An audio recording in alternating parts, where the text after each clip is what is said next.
Halo, saya Dr. Tifa. Dan sebelum kita berbicara panjang, saya ingin Bapak dan Ibu menjawab satu pertanyaan ini dengan jujur pada diri sendiri. Apakah akhir-akhir ini Anda merasa tubuh lebih cepat lelah, kaki sering terasa berat, atau bangun pagi dengan wajah sedikit sembab, lalu Anda langsung berkata, "Ah, ini cuma faktor usia."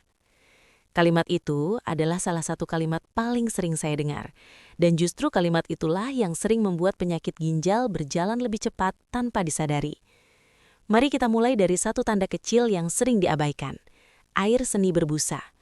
Bukan busa sesaat yang langsung hilang, tapi busa yang cukup banyak, tampak seperti sabun, dan bertahan beberapa waktu. Banyak orang menganggapnya sepele, kurang minum, terlalu capek, atau makan asin. Masalahnya, ketika tanda ini muncul berulang, itu bukan lagi kebetulan. Itu adalah sinyal biologis. Ginjal tidak memiliki saraf nyeri seperti kulit atau otot. Ia tidak memberi peringatan keras, ia hanya memberi tanda halus. Dan salah satu tanda paling awal yang bisa kita lihat sendiri di rumah adalah perubahan pada urin. Sebagai dokter, saya sering melihat satu pola yang berulang. Pasien datang bukan karena ginjalnya baru bermasalah, tetapi karena ginjalnya sudah terlalu lama bermasalah.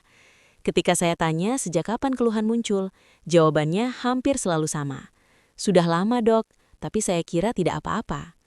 Saya pernah menemui seorang ibu yang masih aktif mengurus keluarga, mengasuh cucu, dan mengelola rumah. Ia datang bukan dengan keluhan dramatis, tapi dengan kelelahan yang tidak kunjung hilang. Kakinya sering bengkak di pagi hari, pinggangnya terasa berat di malam hari, dan satu hal kecil yang ia sebut sambil lalu, urinnya sering berbusa. Ketika pemeriksaan dilakukan, fungsi ginjalnya sudah menurun cukup jauh. Yang membuat saya prihatin bukan hanya hasil labnya, tapi kesadarannya yang datang terlambat. Bukan karena ia lalai, tetapi karena tidak ada yang pernah menjelaskan bahwa tanda-tanda kecil itu penting. Sekarang saya jelaskan dengan cara paling sederhana. Ginjal adalah sistem penyaring. Ia menyaring darah, membuang racun, dan mempertahankan zat penting seperti protein. Ketika penyaring ini mulai rusak, maka terjadi dua hal. Racun lebih sulit dibuang, dan zat penting justru ikut keluar. Protein yang bocor inilah yang membuat urin berbusa. Ketika protein keluar, cairan dalam darah ikut terganggu. Cairan berpindah ke jaringan, menyebabkan bengkak, tekanan darah naik, tubuh bekerja lebih keras, dan perlahan, tanpa disadari, beban berpindah ke jantung dan pembuluh darah. Inilah sebabnya penyakit ginjal sering tidak berdiri sendiri. Ia berjalan bersama tekanan darah tinggi, diabetes, gangguan jantung, dan risiko stroke. Bukan karena kebetulan, tapi karena semua sistem ini saling terhubung. Sekarang kita bicara tentang penyebabnya, karena disinilah banyak kesalahpahaman terjadi. Penyakit ginjal jarang muncul tiba-tiba. Ia dibangun oleh kebiasaan yang dianggap wajar. Gula darah yang sering tinggi walaupun tidak terasa apa-apa. Tekanan darah yang dibiarkan naik turun tanpa kontrol, obat pereda nyeri yang diminum rutin tanpa evaluasi, kurang minum air atau justru minum tanpa memperhatikan kondisi tubuh.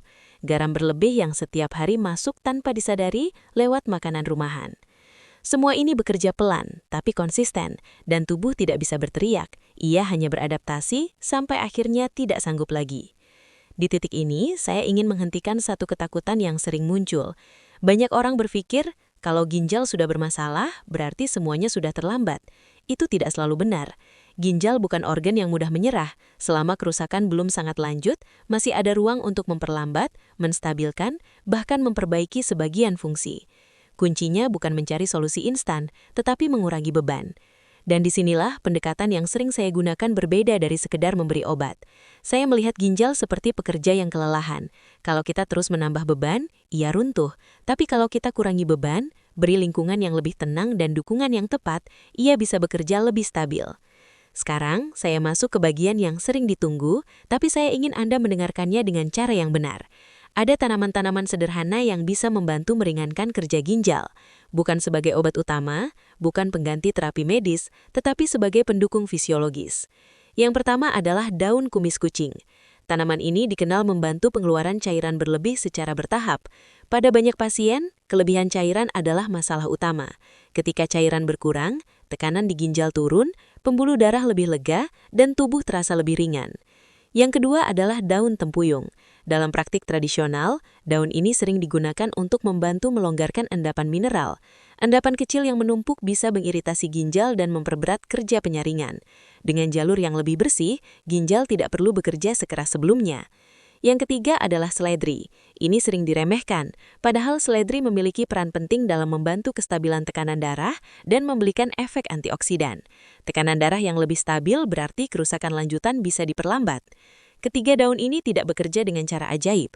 Mereka bekerja dengan prinsip sederhana, mengurangi beban, memperbaiki aliran, dan menciptakan lingkungan yang lebih kondusif bagi sel ginjal.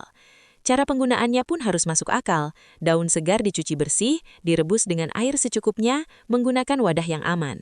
Diminum dalam jumlah wajar, tidak berlebihan, dan tidak disimpan terlalu lama. Konsistensi jauh lebih penting daripada dosis besar. Namun saya tegaskan, tidak ada ramuan yang bisa menolong jika kebiasaan dasarnya tidak berubah. Garam tetap tinggi, obat diminum sembarangan, gula darah tidak dikontrol, rokok masih jalan. Itu sama saja seperti menguras air dengan ember, tapi keran tetap terbuka.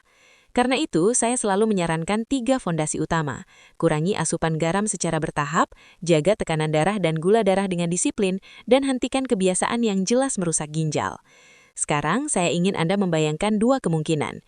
Yang pertama, Anda mulai peduli hari ini, mengamati tubuh, memperbaiki kebiasaan, mendukung ginjal dengan cara yang benar. 6 bulan kemudian, tubuh terasa lebih ringan, bengkak berkurang, tidur lebih nyenyak, dan hasil pemeriksaan lebih stabil. Kemungkinan kedua, semua tanda dianggap sepele. Tahun demi tahun berlalu, sampai suatu hari dokter mengatakan kata yang tidak ingin didengar siapapun, terapi pengganti ginjal. Saya tidak mengatakan itu pasti terjadi, tapi sebagai dokter, saya tahu itu mungkin terjadi jika sinyal tubuh terus diabaikan. Saya ingin menutup dengan satu kalimat yang penting. Ginjal tidak meminta banyak, ia hanya meminta kita berhenti menyakitinya secara perlahan.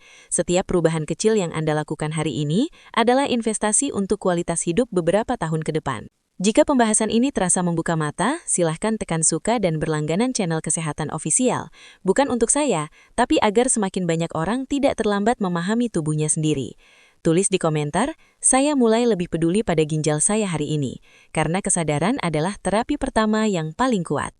Saya Dr. Tifa, jaga kesehatan Anda sebelum tubuh memaksa Anda berhenti.